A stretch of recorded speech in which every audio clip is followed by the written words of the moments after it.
മുമ്പൊരിക്കലും കാണാത്ത ഒരാളെയാണല്ലോ വിവാഹം കഴിക്കുന്നത്. അപ്പോൾ മുമ്പൊരിക്കലും കാണാത്ത ഒരാളെ തന്നെ ഇപ്പോൾ ഒരു പരിചയം ഉണ്ടാവില്ല. ആ പരിചയമില്ലാത്ത ഒരാളെയാണ് ഈ ഒരു സ്ത്രീ വിവാഹം കഴിക്കാൻ പോകുന്നത്. ഒരാണും പുരുഷനും ഒക്കെ. അപ്പോൾ അങ്ങനെയുള്ള സമയത്ത് ഒരുപാട് വൈവാഹിക പ്രശ്നങ്ങൾ, ജീവിതത്തിൽ ഒരുപാട് പ്രശ്നങ്ങൾ ഉണ്ടാകുന്നത് കൊണ്ടാണ്. അപ്പോൾ ഈ അറേഞ്ച് മാരേജ് ഉണ്ടല്ലോ ഇസ്ലാമിലെ, അതാണ് പ്രശ്നം.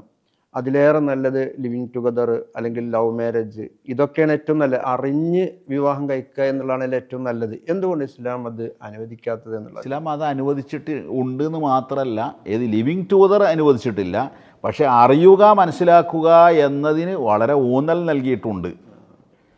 അപ്പോൾ അതുകൊണ്ട് എങ്ങനെയാണ് വിവാഹം ചെയ്യപ്പെടുക, വിവാഹം ചെയ്യുമ്പോൾ ഏതൊക്കെയാണ് പരിഗണിക്കപ്പെടുക എന്ന കാര്യത്തിൽ കൃത്യമായ നിർദ്ദേശങ്ങളുണ്ട്.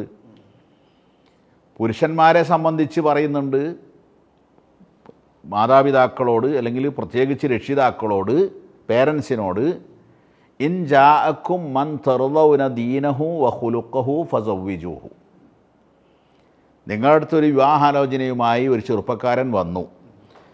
ആ ചെറുപ്പക്കാരൻ്റെ ജീവിത വിശുദ്ധിയും സ്വഭാവ ഗുണങ്ങളും ആദർശവും നിങ്ങൾക്ക് തൃപ്തികരമാണെങ്കിൽ അവന് നിങ്ങൾ വിവാഹം ചെയ്തു കൊടുത്തു.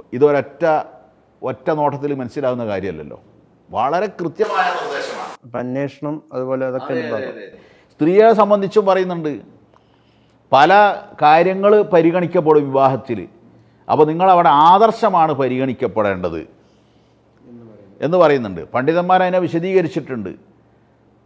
സ്വഭാവവും ജീവിത വിശുദ്ധിയും ദൈവഭക്തിയുമുള്ള ഒരു ചെറുപ്പക്കാരനാണെങ്കിൽ നീ വിവാഹം ചെയ്തു കൊടുത്താൽ ഇൻ അഹബ്ബഹ അക്രമഹ,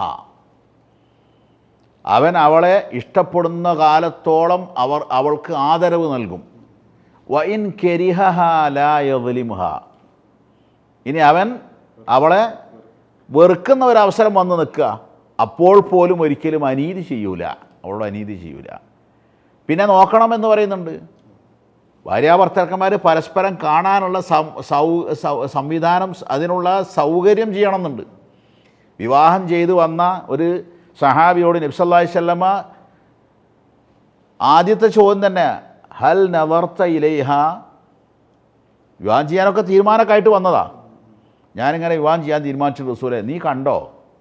നീ നദർത ഇലൈഹ എന്ന് പറഞ്ഞാൽ യാദൃശ്ചികയിൽ കണ്ടോന്നല്ല, വിവാഹം ചെയ്യാൻ എനിക്ക് പറ്റിയവളാണ് എന്ന് നീ കണ്ട് ഇഷ്ടപ്പെട്ടോ എന്നാണ്. അത് എന്നിട്ട് പറയുകയാണ്, ഇല്ല ഞാൻ കണ്ടിട്ടില്ല എന്നുള്ള സഹാബി, ഞാൻ കണ്ടിട്ടൊന്നും, അതിപ്പോൾ ഏതായാലും കുഴപ്പമൊന്നുമില്ല. പണ്ടൊക്കെ അങ്ങനെ ചില ഗോത്രങ്ങളിലൊക്കെ അങ്ങനെ ഉണ്ടായിരുന്നു. അപ്പോൾ നബി സല്ലല്ലാഹു അലൈഹി വസല്ലം അത് തിരുത്തി കൊടുക്കുകയാണ്, ഫൻദുർ ഇലൈഹ, എങ്കിൽ നീ പോയി കാണ്.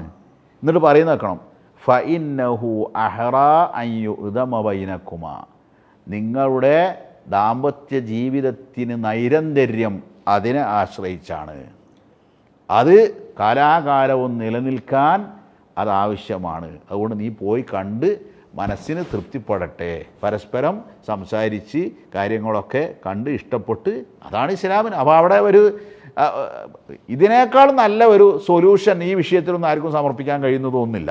അപ്പോൾ ഇസ്ലാം അതിന് സ്വാതന്ത്ര്യം കൊടുത്തിട്ടുണ്ട്. ഈ ലിവിങ് ടുഗദർ പോലെയുള്ള ഒരു അഴിഞ്ഞാട്ടത്തിന് അത് പറ്റൂല. അന്യ സ്ത്രീ പുരുഷന്മാർ തമ്മിൽ വിവാഹത്തിലൂടെയല്ലാതെ ഒരുമിച്ച് കൂടുക എന്ന് പറഞ്ഞാൽ തനിച്ചാവുന്നത് ഇസ്ലാം വിലക്കിയിട്ടുണ്ട്.